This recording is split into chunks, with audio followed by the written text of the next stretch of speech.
We are Chong Global Corporation and we are here to present our project. To start off, let me introduce to you our project team and the organizational chart. Hi, I'm Berwin Chong, the CEO of this company, and Maan Bangan, my vice or my right-hand woman.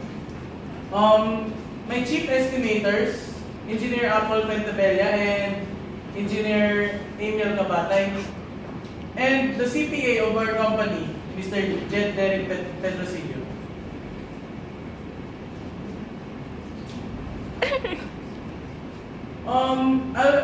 Our staffing level. So our construction has two phases: the pre-construction period and the construction period. So for our pre-construction period, we have 3 architects, 2 interior designers, and 3 engineers. So that completes our design team.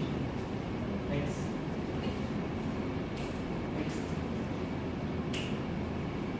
For the construction period, so during construction, we'll have 5 security guards, 10 foremans, 5 site engineers, and 150 skilled workers to complete our project.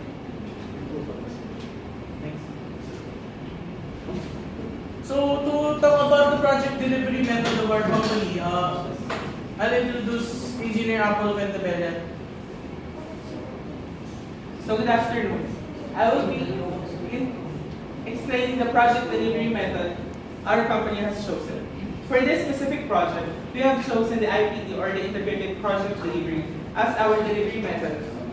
Basically for the reason that our company respects and believes the voices of each project teams, and we allow everyone to add something into our project because we believe that every little details will benefit not just the company but the totality of the project itself. Next. For the construction schedule summary, here is Engineer Cabate.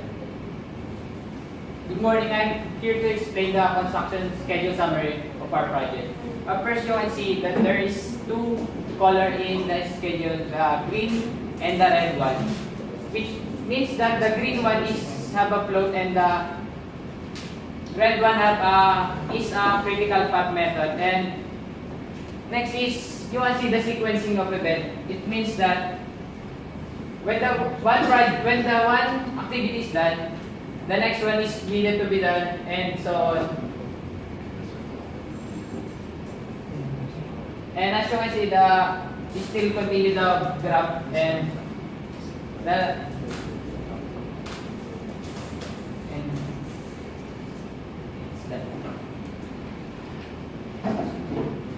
And now for the construction estimate, here again is Engineer Chong to explain.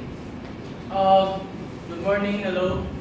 Again, for construction estimate, the total direct cost of this project is 82,057,783 pesos. So the direct cost is for construction and other stuff. And the next is the total indirect cost. So our total indirect cost is 34,929,600 pesos. So this indirect cost consists of the barracks and other temporary structures inside our site. So for the additional cost, we have 30,020,000 pesos. So our additional cost is mainly for allowance and other additional expenses. So for a grand total of 147,529,282 pesos and 40 centavos. So for the safety manual, Mr. Jed Pedrosillo will explain. Good morning everyone, I'm Jed Pedrosillo. I'm explaining the safety policy from the safety manual. The safety policy, our company has want to sincerely look or want to give concern about the safety and welfare of our employees. First, the company has its utmost responsibility to ensure that our company will provide safety and welfare for our employees. Our employees also has an equal part or distribution in our safety policy because they need to abide or oblige to follow the policy. Next is the applicability. For our members of the CGC company, all people or everyone has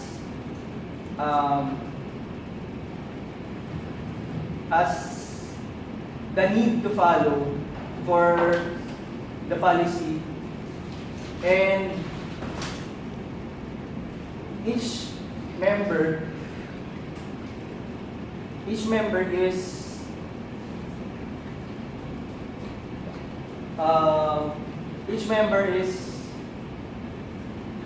obliged to follow all the rules.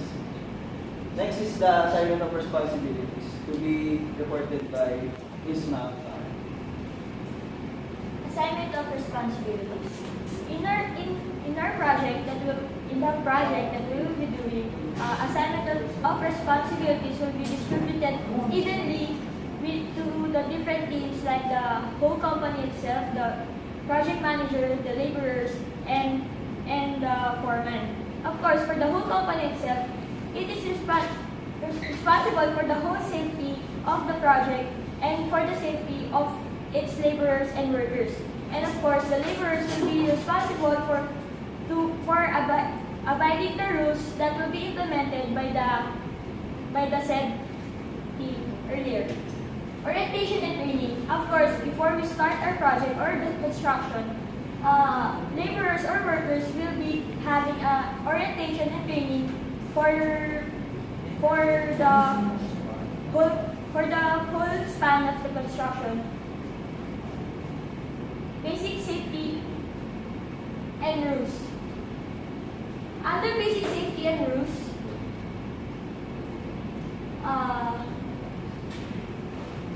there are safety hazards. 1 is to prevent fall, 2 is prevent stop by, 3 prevent caught in between, and prevent electrocution. Prevent fall. Of course, during construction, we are responsible for the safety of our laborers and workers, and of course, the harness and will be implemented. Prevent stop by will be discussed by Mr. Jed. Prevent stop by. Workers or employees are in need to be protected by wearing headgears and safety equipment. For the prevent caught in between,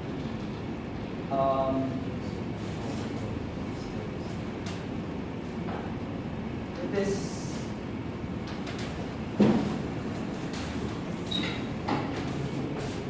for the prevent caught in between, it will be discussed by So to explain the prevent caught in between and prevent electrocution.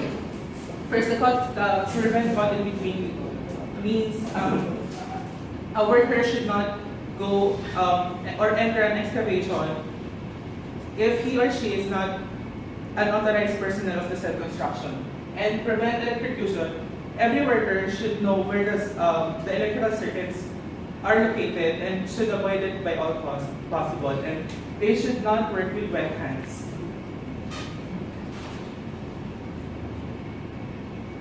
So to finish the safety manual, accident reporting and investigation, every incident should be reported to the foreman so that it will be re-reported to the head management of the project team, no matter how minor the accident is.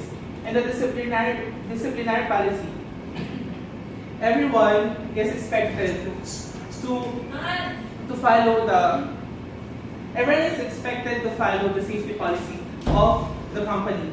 So failure to do so means the said employee will face a consequence of their action depends on the severity of the actions that they did.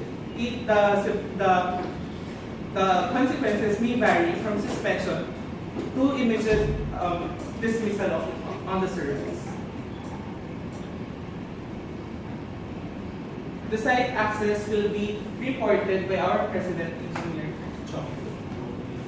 So for our site access, we've talked about the route for the delivery of our construction material. So the start of the route will be coming from C5 going to which you can see the yellow line. That's 32nd going to 32nd Street rather, going to 9th Ave. So that's where our site is in.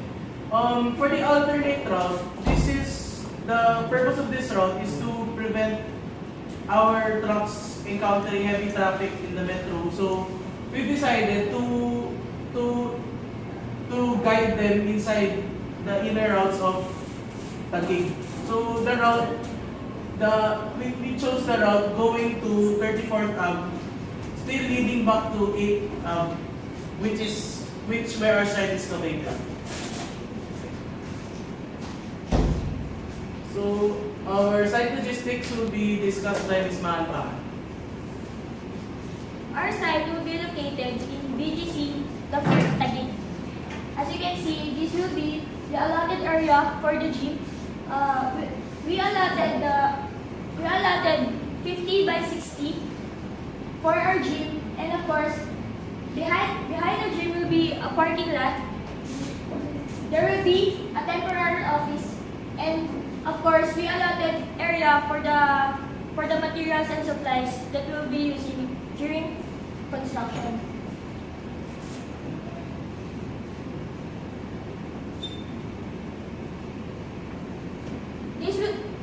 This will be the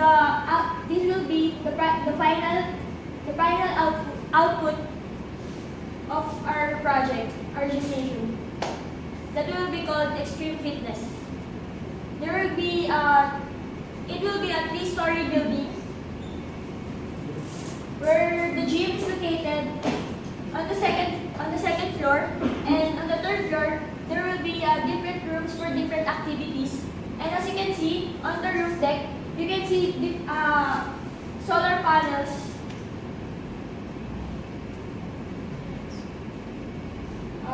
The next one is LEED certification that will be discussed to you by Mr. Engineer Apple and the rest.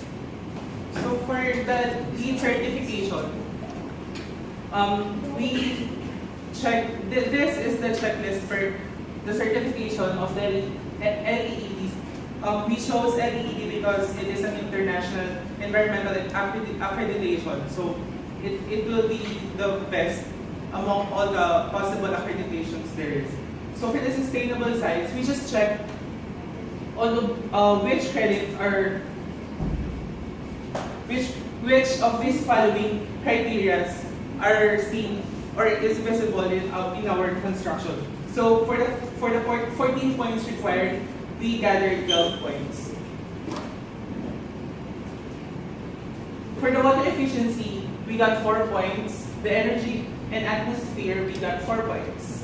For the materials and resources, we didn't check anything because we will not be having a building use because it will be an open lot, so we will be starting the construction from scratch.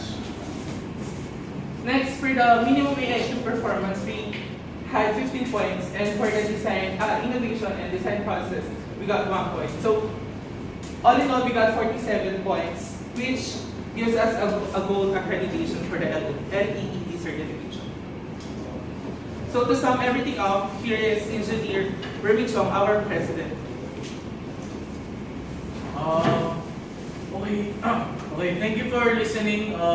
I hope you enjoyed our presentation. So we look to get more projects from other customers or other people. Thank you.